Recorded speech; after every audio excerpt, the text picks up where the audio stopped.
ये देखो, तो ये क्वेश्चन आपने करना है, which of the following set of chromosome is present in human male. जानते हो ना सभी, कौन हो गए, कोई बात नहीं। तो हमें पता है कि ह्यूमन के अंदर कौन सा सेट होता है, XY होता है। क्लियर है ये तो, ह्यूमन मेल के अंदर है और फीमेल में होगा आगे। ठीक है, इसके आगे देखो जो नेक्स्ट वाला है, नेक्स्ट क्वेश्चन बताओ कि which of the following term used by Mendel और जीन। जीन के लिए मेंडल ने कौन सी टर्म यूज की थी, क्या बोला था उसने, फैक्टर्स कहा था। क्या कहा था, हैं? वो मेरे को नहीं पता, मैं आपको बता रहा हूं, जीन को उसने क्या कहा था, फैक्टर कहा था। ठीक है, नेक्स्ट क्वेश्चन देखो, फॉर हिज एक्सपेरिमेंट मेंडल ने क्या यूज किया था, पपैया नहीं, पोटैटो नहीं, पी प्लांट को सिलेक्ट किया था ना अपने एक्सपेरिमेंट के लिए। समझ में आ गया।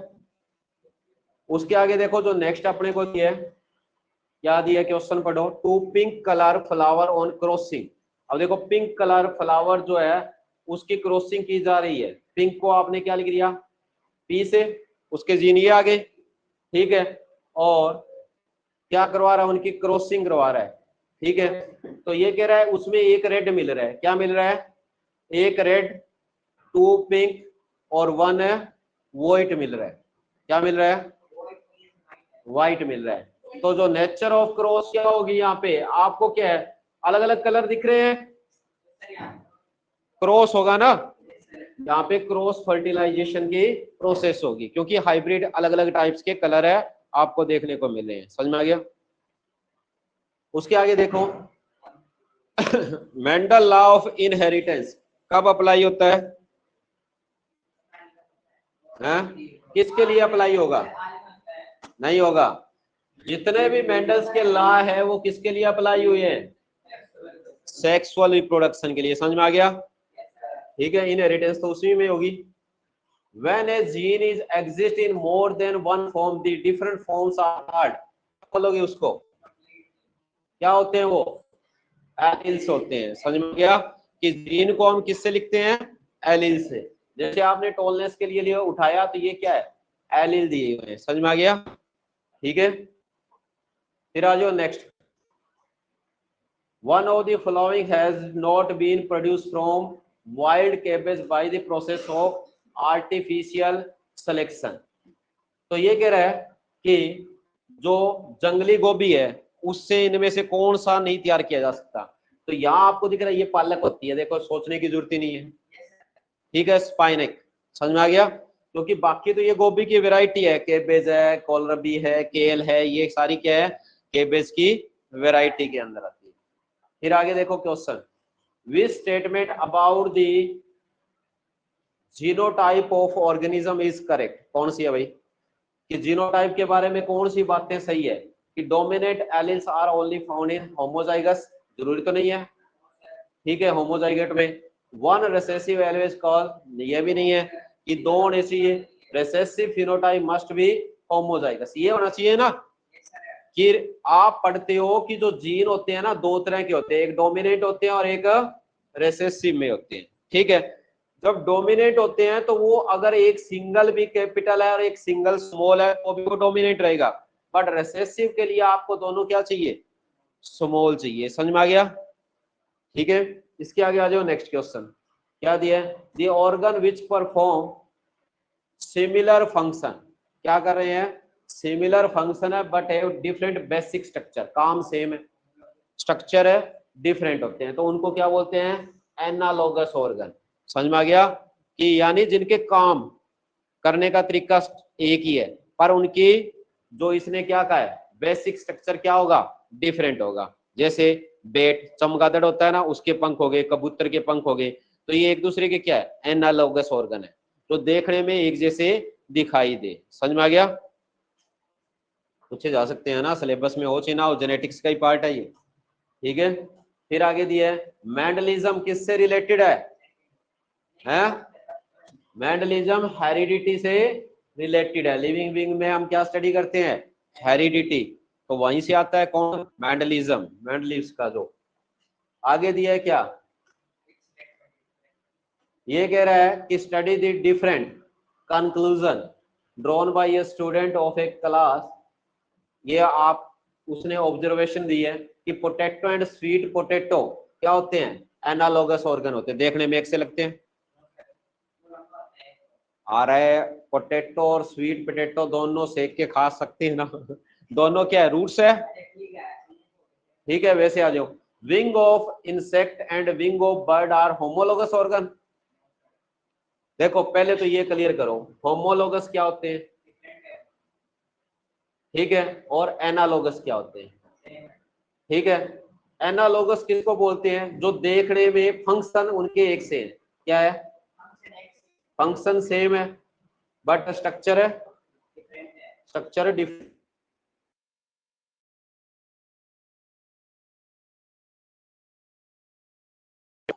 सेम होगा, ठीक है, बट जो इनके फंक्शन है वो अपने को क्या मिलेंगे, फंक्शन है डिफरेंट मिलेंगे। समझ में आ गई बात, ठीक है। तो अगर आप देखो कि wing of insect and wing of bird, ये क्या है, होमोलोगस तो नहीं है, एनालोगस है। फिर आगे दिया wing of insect and wing of bat are analogous, सही है ना, कि दोनों के काम क्या है, एक जैसे हैं। फिर दिया थोरन ऑफ सिट्रस एंड टेंड्रिल, ये नहीं है क्योंकि टेंड्रिल तो चढ़ने के काम आता है, थोरन कांटे होते हैं। तो इसमें कौन से सही है, फर्स्ट एंड थर्ड, तो सी ऑप्शन आ जाएगा। समझ में आ गया। आगे देखो नेक्स्ट क्वेश्चन क्या दिया है, अभी आपने पढ़ा है विंग ऑफ हाउस फ्लाई, क्या दिया है, wing of house fly and wing of pigeon, दोनों के पंख है, क्या काम आते हैं, उड़ने के काम आते हैं, फ्लाइंग के लिए यूज होते हैं, फंक्शन क्या है, सेम है। तो कौन सी ऑर्गन है, समझ में आ गया। उसके आगे देखो नेक्स्ट, हाँ, example of homologous organ, homologous क्या होंगे, स्ट्रक्चर क्या होंगे उनके, मतलब बेसिक स्ट्रक्चर एक जैसा है। तो कौन से हैं, बेसिक स्ट्रक्चर एक से है इनके, हमारे हाथ और कुत्ते के हाथ, कुत्ते की अगली टांगे नहीं है ना, our teeth and elephant tusk, ये एक से है ना, दोनों हाथी दांत जो होते हैं, स्ट्रक्चर तो एक से होते हैं, दांतों के कैल्शियम फॉस्फेट वगैरह से मिलके बने हैं, ठीक है। तो ये इसमें आ जाएगा। आगे देखो, आपको एक बास्केट दे रखी है, एक टोकरी दे रखी है, जिसमें क्या है, कैरेट है, पोटैटो है, रेडिश है, टोमेटो है। इनमें से कौन सा होमोलोगस स्ट्रक्चर होगा, होमोलोगस स्ट्रक्चर जो देखने में यानी बेसिक स्ट्रक्चर है एक जैसे देखने में। तो हमें पता है ना कि गाजर और मूली देखने में एक जैसी होती है, यानी उनकी बेसिक स्ट्रक्चर भी क्या है, एक जैसी है। समझ में आ गया, टेस्ट अलग अलग है, फंक्शन अलग अलग है। फिर आ जाओ genetic identity of a male, male की जेनेटिक आइडेंटिटी किससे बताओगे कि क्या बनेगा, बाल होगा, गर्ल्स होगी या बॉय, किससे पता चलता है, सेक्स क्रोमोसोम से। पता है ना कि मेल में क्या होते हैं, एक्स वाई, और फीमेल में एक्स एक्स क्रोमोसोम्स होते हैं, जानते हो, कोई डाउट। आगे देखो, इसके आगे देखो, आगे क्या दिया है, इवोल्यूशन, इवोल्यूशन क्या है, एसेक्सुअल रिप्रोडक्शन से नहीं, लॉन्ग टर्म फिनोमिना है, सही है। इवोल्यूशन एक दो दिन में नहीं होता, हजारों साल लग जाते हैं। समझ में आ गई। फिर आगे दिया है म्यूटेशन, नहीं म्यूटेशन से नहीं आता, तो ये आ जाएगा इसमें भी, ठीक है। समझ में आई। इसके आगे देखो next, which of the following gas will not present in early atmosphere, early earth atmosphere, जब धरती बनी तो कौन सी गैस नहीं थी, अमोनिया थी, हाइड्रोजन सल्फाइड थी, ये नहीं थी, ऑक्सीजन पहले नहीं थी। समझ में आ गया, तो ये ध्यान रखना। फिर दिया है अकॉर्डिंग टू डार्विन, डार्विन के according, Darwin the origin of species, ये बुक लिखता है, ये इसकी थ्योरी है, ओरिजिन ऑफ स्पीसीज, ठीक है, प्रजातियां कैसे बनी, नहीं पढ़ाया। मैं ये क्वेश्चन इसलिए करवा रहा हूं क्योंकि आपकी हेरिडिटी से रिलेटेड है, ज्यादा डिटेल पढ़ने की जरूरत नहीं है, पर ये क्वेश्चन जरूर करो, बाई चांस कोई बाहर से डाल दे उसमें। समझ में आ गया, इसलिए ये क्वेश्चन मैंने यहाँ पे डाले हैं।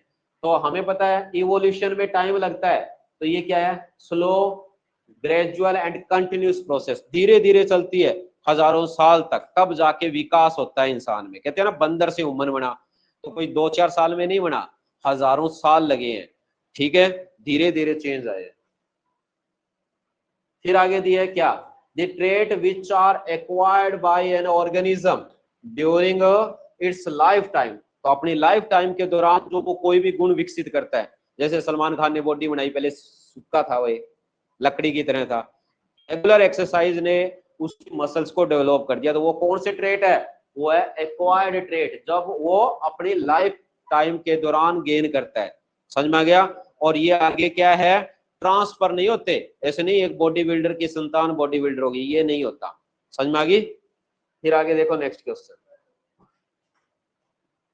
ये दे रखा है पी प्लांट दे रखा है, प्योर टाल प्लांट दे रखा है ना, 2 कैपिटल टी आ गए, शॉर्ट प्लांट से क्रॉस कराया, pure tall plant, pure tall plant to short plant, F2 generation में क्या रेशियो होगा, 3:1। टॉल क्या होंगे 3 और वे, ये तो हमें पता है सारे के सारे टॉल होते हैं, और 1 क्या होते हैं,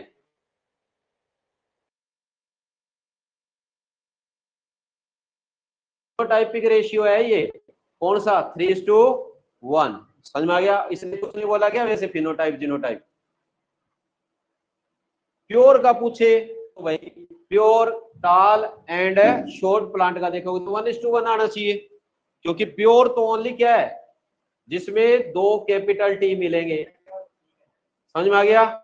ये मिलता है ना जेनेटिक कंस्टिट्यूशन आपको, जिसमें 2 ये मिलते हैं, एक ये मिलेगा और एक ये मिलेगा। समझ में आ गया।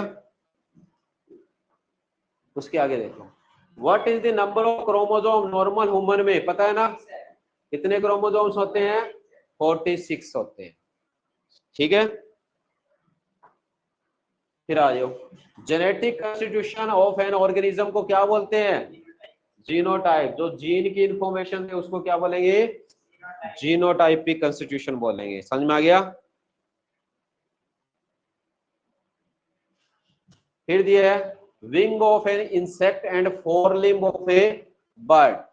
अब इनकी बात आती है, क्या होते हैं भाई ये, एनालोगस ऑर्गन होते हैं। क्या होते हैं, ठीक है, क्योंकि बर्ड के 4 लिम्ब होते हैं, उन्हीं से ही पंख बनते हैं। ठीक है, और ये भी क्या है, पंखी है। समझ में आ गया। तो ये आ जाएंगे एनालोगस ऑर्गन। उसके आगे देखो, in order to ensure that he had pure breeding plant for his experiment, Mendel ने क्या किया था, क्रॉस कराया था। किसका कराया था,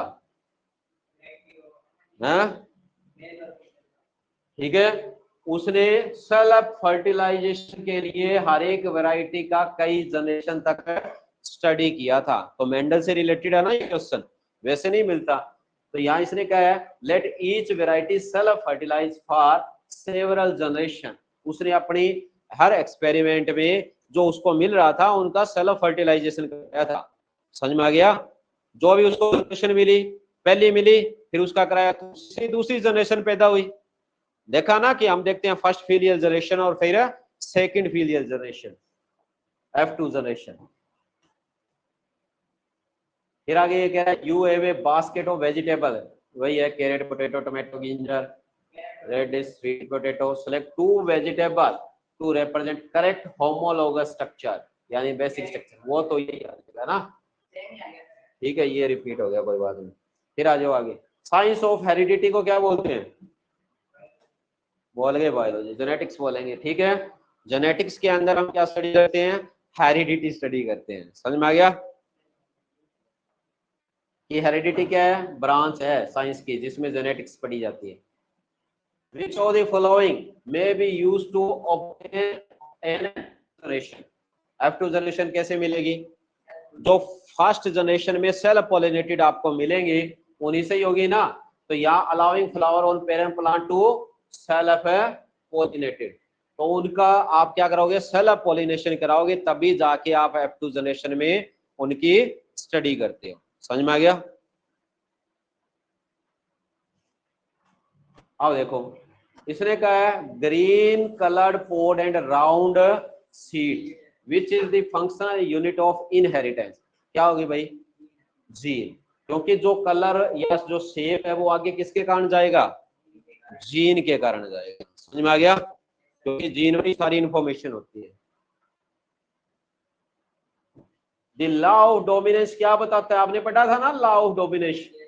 डोमिनेंट का मतलब होता है जो खुद को एक्सप्रेस कर दे, किसी भी जनरेशन में वो चला जाए। ठीक है, तो डोमिनेंट ट्रेट जो होता है वो हमेशा क्या होता है? रिसेसिव ट्रेट को सप्रेस कर देगा ना। जैसे आप देखो ये दो है, एक लंबाई का और एक मतलब टॉलनेस का, एक ड्वार्फनेस का, छोटेपन का है, तो ये इसके इफेक्ट को दबा देगा, खुद दिखाएगा क्या कि ये क्या होगा? टॉल होगा। तो ये ध्यान रखना है। फिर आगे देखो, when two parent are cross, जब दो पेरेंट की क्रॉसिंग कराई जाती है तो ऑफ स्प्रिंग जो है वो किससे बिलोंग करेगा? बोलो। हैं? F1 जनरेशन आएगी ना। जब दो पेरेंट का हम क्रॉस कराते हैं तो पहली फर्स्ट फीलियल जनरेशन मिलती है अपने को। समझ में आ गई? वो वाले नहीं होंगे रिसेसिव टेस्ट क्रॉस वगैरह, F2 तो बाद में आती है next. The basis of differentiating two groups of more or less similar, दो ग्रुप है जो आपको दे रखे हैं, जो ऑर्गेनिज्म है वो तो या तो ज्यादा मिलते हैं आपस में या थोड़े से कम मिलते हैं। ठीक है, उनको सेपरेट स्पीसीज के फॉर्म में अगर आप उनको अलग करना चाहते हो तो किसके बेस पे करोगे? एक टाइप के होंगे उनमें रिप्रोडक्शन होगी, थोड़ा सा डिफरेंस होगा उनमें रिप्रोडक्शन है नहीं होगी। समझ में आ गया? तो ये आ जाएगा रिप्रोडक्टिव है, आइसोलेशन के बेस पे आप स्पीसीज को सेपरेट करते हो। समझ में आ गया? Resemblance of individual to their progeny, progenitor क्या बोलेंगे उसको? क्या बोलेंगे? इसने कहा है कि जो कोई भी इंडिविजुअल है वो अपने प्रोजेनिटर से मैच खा रहे हैं। फादर है, हेरिडिटी आएगी ना, क्योंकि हेरिडिटी में ही कैरेक्टर का क्या होता है? ट्रांसफर होता है, तभी तो वो सिमिलर दिखाई देते हैं। समझ में आ गया?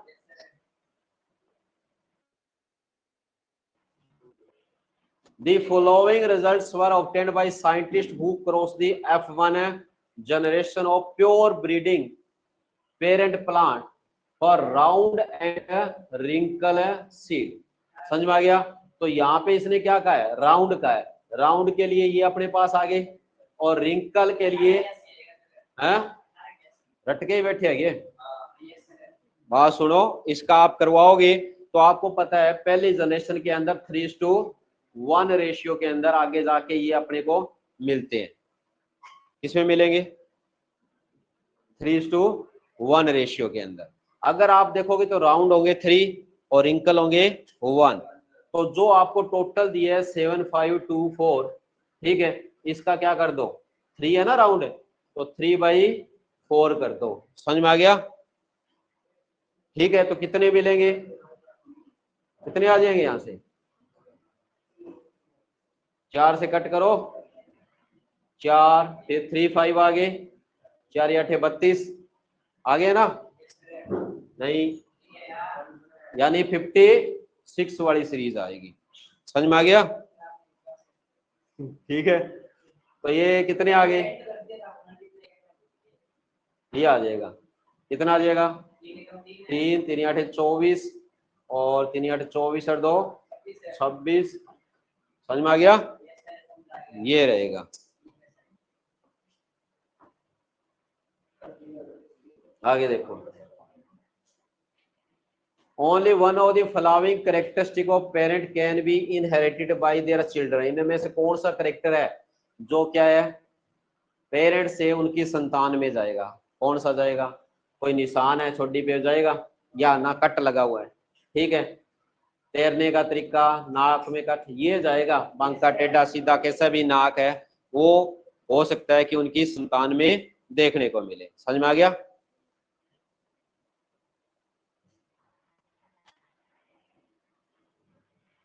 Human male all chromosome are paired perfectly except one, कौन से को छोड़ के, कौन से, 3 and 4, तो ये आ जाएगा क्योंकि ये सिंगली आगे ट्रांसफर होते हैं। समझ में आ गया।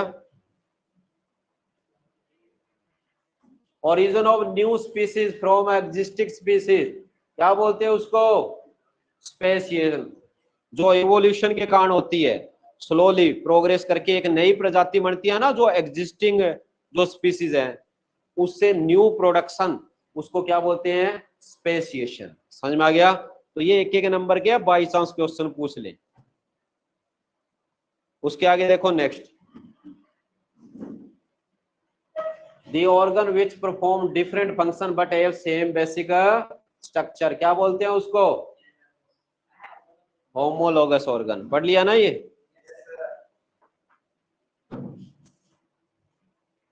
इसके आगे देखो जो नेक्स्ट अपने को दिए वो क्या दिए रखा है, there is a more competition of survival between, किसके बीच में कंपटीशन होगा जीने के लिए, जो एक से होंगे, सिमिलर स्पीसीज जो सेम जगह पे है। अब आप रह रहे हो और आपके जैसे ही कोई और आ जाए किसी जगह पे रहने के लिए, तो कंपटीशन हो गया ना। कोई और ऑर्गेनिज्म आ गया, एनिमल आ गया आपकी कंपैरिजन में, आप ह्यूमन हो, कोई गाय भैंस बकरी आ गई, तो आपके साथ कोई कंपटीशन नहीं है उसका, आपके साथ तो दूसरे इंसानों का है। तो ये निश्चय का मतलब होता है प्लेस। समझ में आ गया, ये ध्यान रखना।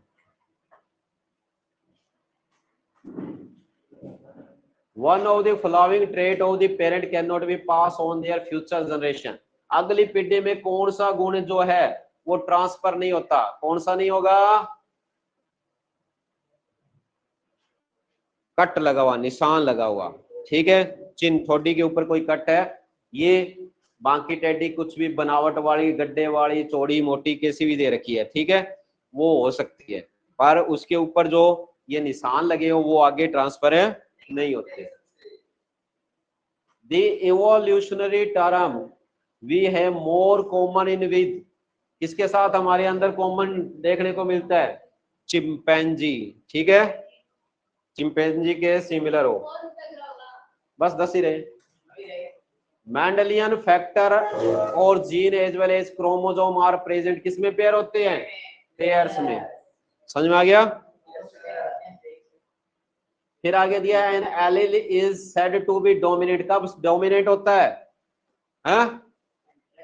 एलील डोमिनेट तब होता है चाहे वो होमोजाइगस हो चाहे हेट्रोजाइगस हो, उन दोनों के अंदर खुद को एक्सप्रेस करे। होमोजाइगस जिसमें दोनों सेम हो और हेट्रोजाइगस जिसमें डिफरेंट हो। समझ में आ गया, ये एलील तो इसने का। उसके आगे देखो क्या दिया है, deviation of homologous organ, homologous organ जब स्ट्रक्चर सेम होता है फंक्शन डिफरेंट होते हैं, तो इसका मतलब स्ट्रक्चर में क्या आ जाएगा, चेंज आ जाएगा, तभी हम कहेंगे क्या डेविएशन हुआ है, बदलाव आया है। समझ में आ गया। इसके आगे देखो तो नंबर ऑफ करेक्टर इंपॉर्टेंट है, कितने करेक्टर स्टडी किए थे मेंडल ने, कर लिए 7 करेक्टर स्टडी किए थे पी प्लांट के। समझ में आ गया। इसके आगे देखो according to scientist A B aves, aves क्या होते हैं, पक्षी उड़ने वाले, ठीक है, कहां से निकले हैं ये किन से बने हैं, रेप्टाइल से, रेप्टाइल रेंगने वाले, ठीक है, पहले जल में रहने वाले मिले, फिर जैसे आपने रेप्टाइल देखे हैं रेंगने वाले आ गए, रेंगने वाले से ऊपर उड़ने वाले। समझ में आ गया। तो ये रेप्टाइल से निकल गए हैं, कहते हैं ना पहले सांप के, स्नेक के क्या होते थे, पंख होते थे, और इवोल्यूशन के टाइम के दौरान वो पंख उसने यूज करने बंद कर दिए, तो वो पंख खत्म हो गए। ऑस्ट्रेलिया में मिला नहीं, अफ्रीका में मिलेगी, ठीक है। फिर दिया what determine the sex of a child, कौन बताएगा, क्रोमोसोम कौन सा स्पर्म में वो बताएगा। विच जीनोटाइप, डाई हाइब्रिड को कौन सा जीनोटाइप रिप्रेजेंट कर रहा है, हो गए सी फॉर कैट, ये दिखाएगा, ठीक है, कि दो अलग अलग आ रहे हैं ना इसमें, तो ये डाई हाइब्रिड को रिप्रेजेंट कर रहा है। हमें पता है ना टॉल एंड राउंड से आया ये, ठीक है, और ये ड्वार्फ एंड रिंकल से आया। तो इनका जो हाइब्रिड बनेगा वो बनेगा ये डाई हाइब्रिड क्रॉस का। समझ में आ गया? फिर आगे दिया when two individual are similar in external appearance but differ in genetic makeup. ठीक है, तो उनको हम क्या कहेंगे? एक्सटर्नल अपीयरेंस सेम है तो क्या होंगे? फिनोटाइप्स होंगे। और अगर जेनेटिक कंपोजिशन सेम हो तो जीनोटाइप बोलते हैं उनको। समझ में आ गया? और सेलेक्ट द स्टेटमेंट, किसके लिए? जीन के लिए स्टेटमेंट बतानी है। जीन क्या होते हैं? डीएनए के अंदर एक स्पेसिफिक सीक्वेंस होती है। समझ में आ गई? फिर जीन डज नॉट, ये गलत है। Individual of A gene of A given species specific gene is located in particular chromosome. Chromosome पे होते हैं जीन। ठीक है, each chromosome has only one gene. तो कौन से आ गए? फर्स्ट एंड थर्ड आ गए। समझ में गया? इसके आगे देखो नेक्स्ट क्या दिया है। आगे दिया ये आपके लिए, ये आप करोगे कि heterozygous purple flower plant expose with homozygous recessive white flower plant the observe phenotype is, आप करोगे। ठीक है, तो ये आपके लिए